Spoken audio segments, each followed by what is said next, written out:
जय गुरु। आज मैं आलोचना करूंगी श्री श्री ठाकुर जी के सत्यानुसरण ग्रंथ से कि परनिंदा करना ही है दूसरे के दोष को बटोरकर स्वयं कलंकित होना और दूसरे की सुख्याति करने के अभ्यास से अपना स्वभाव अज्ञात भाव से अच्छा हो जाता है। यानी दूसरे का निंदा करने से दूसरे का दोष अपने ऊपर लेकर कलंकित होना। इसलिए श्री श्री ठाकुर जी ने हमें किसी का निंदा करना नहीं सिखाते।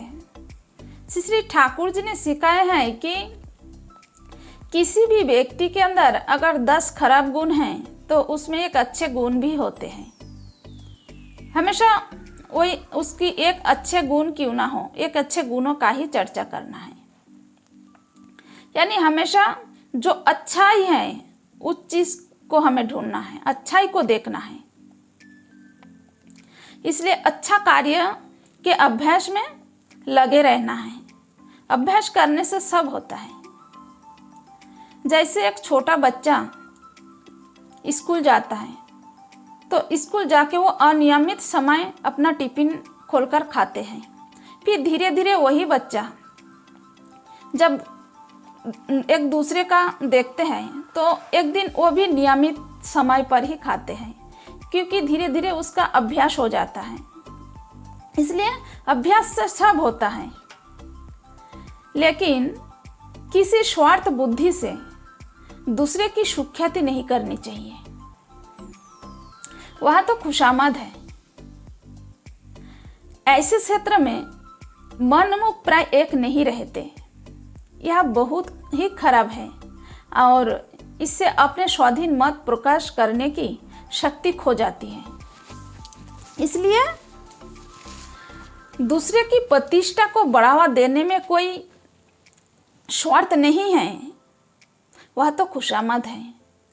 ऐसे में अक्सर दिमाग और मुँह एक जैसे नहीं होते हैं। लेकिन यह बहुत ही खराब है, बहुत ही बुरा है। बहुत ही खराब इसलिए है क्योंकि मनमुख जहाँ एक नहीं है, जहाँ एक नहीं होता मनमुख, वही कपटता है। और कपट व्यक्ति दूसरे से सुख्याति की आशा में अपने आप से प्रवंचना करती है।